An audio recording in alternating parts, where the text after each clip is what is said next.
So, di saat semua pasar lagi jebol, parah, masih bisa nggak sih cuan? Masih bisa nggak sih? Kalau untuk yang lagi minus, bisa nggak recover? Untuk yang seperti saya, masih cuan, bisa nggak tambah cuan? Jawabannya iya, tapi bukan dengan cara yang umum. Ini aku akan jelasin panjang lebarnya di video ini, tapi konteks dulu ini. I lagi rekam hari ini 10 Februari. I don't have another watch, but 10 Februari. And warning di komunitas VIP 2 minggu yang lalu, 27 Januari. Warning secara publik, rekamnya 29 Januari, postingnya di 31 Januari. I udah bilang, I'm out, keluar, udah profit, walaupun gak sebesar yang diharapkan, but thank you. I'm out, right? Nah di situ yang sudah mendengarkan warning itu udah selamat. Yang telat dengerin atau yang dengerin tapi ragu atau yang intinya kayak gak percaya deh ini harus all season. Sorry, you udah minus parah, oke? So itu konteksnya dulu. Nah di video yang terakhir saya posting, saya udah bilang kesalahan terbesarnya mayoritas orang adalah udah loss pengen revenge recovery, revenge trading. Yang artinya udah loss besar nih, I pengen cepet balikin kembali ke BEP. Intinya begitu. Ini bukan saya omong dari kacamata retail, orang umum. So mayoritas orang akan overreactive, reaksi, oh ini kayaknya tadi pikir all season gak jadi, oke masuk lagi, terus harga naik, beli di sini, jebol lagi, and kena kocok gitu. Selalu beli di atas, jual di bawah, dan disitulah habis sisa modal yang masih ada. Itu kesalahan terbesar yang kalau dari siklus-siklus sebelumnya ya, yang sudah saya saksikan, dan beneran terjadi realitas. Banyak orang seperti gitu, sampai kalau kamu pantau di social media, sering sekali muncul orang-orang yang mungkin di awal siklus pegangnya itu puluhan juta dolar, udah disappear, gone, back to zero. Itu umum sekali. Nah, omong gitu, itu bukan subjeknya hari ini. Hari ini adalah gimana caranya untuk bisa tetap cuan di saat pasar lagi jebol. That's the main question, right? And the good news is bisa. Itu kabar bagus ya. Kabar jeleknya kan dengan cara yang simple, yang siapapun bisa melaksanakannya. So di sini saya kasih disclaimer dulu. This is a purely educational, pure pendidikan. Bukan saya nasihatin, bukan saya suruh kalian ikutan, bukan saya apa-apa. Saya cuma jelasin secara konsep dan juga menunjukkan apa yang saya sendiri secara pribadi melakukan di periode yang sama. You mesti ingat, 31 Januari, I udah bilang ke publik. So, in VIP, 27 Januari, I'm out. 29 Januari aku rekam untuk publik. 31 Januari tayang di publik, di YouTube, di TikTok, di mana-mana. Di tanggal 31 Januari, saya tayang secara publik warning get out, tapi di dalam komunitas VIP, I share, I barusan short. Ada long bait. Long bait itu pancingan orang, oh ini kelihatannya bullish mau naik dari 105.000 mau naik, malah aku short di situ. Dan aku terbuka, omong apa adanya, I jelasin, I menunjukkan screenshot, and dari 105.000 turun sampai ke 92.000, itu take profit bertahap. Di 98.000 sekian ada, terus 92 ada lagi take profit, right? Nah, karena sifatnya short, atau lebih tepatnya karena sifatnya leverage trading, dan sekali lagi ini aku nggak nasihatin siapa-siapa ikutan, I cuma jelasin secara edukasi, right? Biar you ada pandangan, ini musim apa ini? Kalau all season gagal berarti ada musim lain gitu. So, kalau bukan all season, I sebutnya trader season. Karena hanya trader yang cuanin musim ini. Dan kebetulan aku memang trading. Walaupun aku nggak anjurkan orang umum melakukannya. Karena orang umum nggak pantas untuk melakukan trading. Tapi kembali lagi, I did short 105. Bukan secara publik besar, tapi di dalam komunitas VIP, yes. Sudah aku broadcast itu. Dan dari 105 turun ke 98, 92, take profit. Nah di situ, di 98 dia kan sempat naik lagi. 98 I short lagi. Tapi muncullah tanda-tanda baru yang menunjukkan, kayaknya musim gampangnya sudah selesai. Sekarang harus cara yang lebih canggih. Nah di situ saya stop penjelasan publik, right? Tapi main pointnya adalah di sini. Orang yang pedulinya profit, this is a business. Ini bukan soal siapa benar siapa salah, tapi ini bisnis, right? Yang mengerti bahwa gak ada satu orang pun yang 100% akurat, tapi mengerti bahwa ini semua soal probabilitas, right? Yang memahami itu. Kalau sebelum data yang sangat penting muncul, kalau scope-nya adalah atau pandangannya, ramalannya, right? Bilang all season, ternyata ada data baru yang batalin. Oh, kali ini first time ever sepanjang historinya ada crypto, nggak jadi ada all season. Altcoins decoupling total dari Bitcoin. Nah, kalau itu muncul berarti ini seperti gini loh. Kalau bukan hari berarti malam. Kalau bukan tengah hari berarti malam. Kalau bukan daylight moonlight. Kalau bukan heads berarti tails. Kalau bukan kepala ya berarti ekor. Kalau bukan basah ya kering. Paham ya? Kalau bukan old season berarti paham? So, itulah kenapa kita bisa short. And itulah kesempatannya, namun nggak cocok buat semua orang ngikutin. Apalagi yang nggak ada researchnya, nggak ada effort untuk belajarnya, nggak ada siapa-siapa yang jadi panduannya, atau jadi patokan lah untuk, oke, kalau orang ini melakukan ini, aku melakukan itu.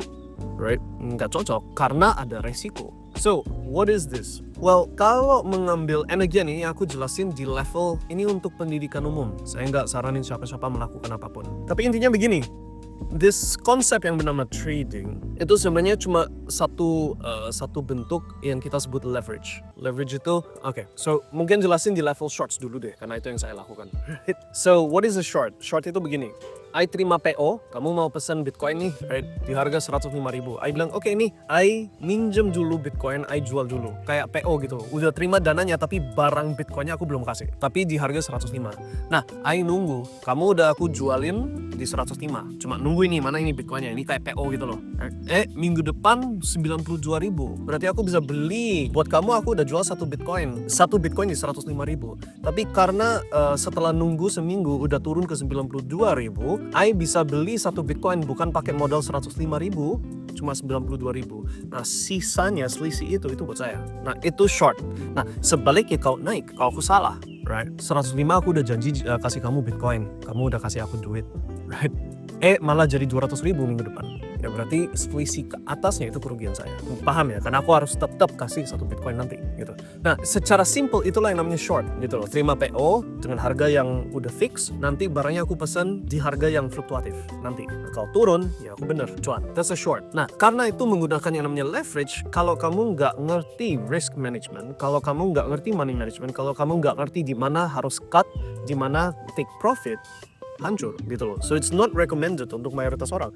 Namun kalau bukan all season, berarti it's trader season. That's the deal. Dan itu kenapa di dalam komunitas I sharing exactly kapan itu aku short. Total ada 2 kali sejak 31 Januari. Dua-duanya take profit. Okay? Actually there was a third one, tapi yang third one itu malah stopped out. Tapi overall masih net profit. Now, berkat si call signal ini, beberapa member yang mana aku sensor ini karena mereka meminta untuk stay anonymous, ya udah gak apa-apa aku anonymkan mereka. Tapi beberapa orang yang sempat misposition pas mau jebol, dia bisa recover. Good. So ini sesuai yang judul video ini. Bisa nggak recover atau make profit saat market lagi turun semua? The answer is yes. Buktinya sudah ada di komunitas kita. Tapi bukan berarti siapapun bisa melakukannya. Harus tetap ada not only education, bukan hanya edukasi kali ini, bukan hanya mengerti teorinya, risk money managementnya, bla bla bla. Tapi juga harus secara emosi dan karakter harus ada disiplin, nggak pleset dari aturan. That's the tough one. Itu yang susah, karena cuma perlu sekali pleset. Ini udah berkali-kali saya bilang, you mau bener dari 10 kali coba, 9 kali bener, 1 kali salah yang paling terakhir. Tapi 1 kali salahnya kamu all in, boom, zero. Percuma, 9 kali bener profit semua, yang ke-10 habis semua. Nah, itu berlaku juga di trading. Lebih besar pengaruhnya di trading karena mayoritas orang seperti gitu. Udah ada contohin ke saya, akurasi di Bitcoin lumayan tinggi sehingga orang yang tahu ya tahu. Okay, and they cuanin apa itu yang saya call, right? And sekali salah aja, which is I am sometimes wrong. Dari dulu saya bilang, right? Sekali salah aja, bang, habis. Mau apa lagi? Make sense? So that's the current, itu musim yang sekarang berjalan. Kalau aku kasih namanya, it's trader season. Tapi itu istilah sendiri sih, istilah sendiri. Kenapa trader season? Karena investor biasa gak bisa cuanin musim ini. Uang semuanya lagi turun, semuanya lagi kocok, naik turun gini. Yang bisa cuanin itu siapa? Ya trader. Right. So ini saya omong ini di tanggal 10 Februari dengan pengertian yes, seluruh pasar mesti berjarak parah. So I am a bit sensitive dengan how I present this, cara saya menyampaikan informasi ini. But that is realitasnya sekarang ini. Realitasnya meskipun harga lagi turun, mesti kita cuanin, right? Member-member kita manfaatin apa yang kita share untuk ikut cuan, right? That's real, that's realitasnya. But I understand ini nggak cocok untuk semua orang. So untuk yang nggak cocok ikutin trader season, berarti harus nunggu sampai trader season sudah lewat. Ini kayak ada summer, spring, winter, autumn, ya kan? Musim panas, musim dingin, musim hujan, musim kering, right? Ini sama aja ada musimnya. Sekarang ini musim trader. Sebentar lagi musim bull, musim orang harus sell. Sebentar lagi itu bukan sebentar besok ya, ada saatnya. So that's what's happening right now di pasar kripto. Itu yang kita sendiri melakukan. Sekali lagi aku ingetin bahwa ini aku sharing cuma untuk pendidikan dan ilustrasi. Hanya menunjukkan bahwa ini loh yang lagi terjadi sekarang gitu. Bukan panggilan, bukan suruhan untuk saya bilang ke kamu ikutan atau apa. No, right? I'm just saying realitasnya. Tapi omong gitu, ini semua berhubungan sama time frame aja. Time frame kamu itu jangka berapa panjang. Kalau kita omong 5 tahun ke depan, 10 tahun ke depan, ya Bitcoin masih naik terus. Semua orang tahu itu. But the goal here is bukan cuman biasa-biasa aja dari Bitcoin kenaikannya, yang long term, yang gak peduliin bear cycle, bull cycle, dan lain-lain. Okay? Even kalau nggak trading, hanya untuk tahu, oh dari 105.000 jangan beli lagi Bitcoin sampai lower entry kita, right? Which is, itu sudah aku share di VIP, itu member benefit, bukan public benefit, right? Hanya untuk tahu itu aja, itu bisa meningkatkan jumlah Bitcoin dengan modal yang sama karena belinya lebih murah, right? And dengan kenaikan yang sama malah cuannya lebih besar. Targetnya masih sama di atas, seperti yang kita udah share. Tapi kalau masuknya di 100.000 atau yang lebih rendah dari 100.000, multipliernya beda, kelipat gandaannya beda, gitu. So itu aja udah benefit. But yang paham, kocokan di tengah itu bisa dicuanin. Long and short positions. Itu yang di dalam komunitas kita sebut long bait, short bait, long bait, short bait. So makin lama makin ke kanan, so makin ke depan, saya itu memang ada pertimbangan what if I start to share, mulai bagikan konsep-konsep trading. But for now it's still lagi dimatengin. Okay, so sementara itu update-nya, minggu depan memang secara pribadi ada kesibukan, so secara mungkin nggak posting konten sesering biasa, but afterwards we get to di belakangnya musim trader, kita agresif lagi. Okay, so itu dulu sementara. Stay safe kalau kamu nggak paham. Kalau kamu ingin paham, melakukan research dengan baik, ikutin dari sumber manapun yang terbukti. And kalau kamu sudah ikutan, well, first of all, congratulations. Tapi harus tetap turut pada aturan. That's the main point. Okay, karena kalau pleset sedikit aja, it is dangerous. See you guys di dalam musim traders. And untuk yang nggak ikutan, see you afterwards. Okay, bye. Success.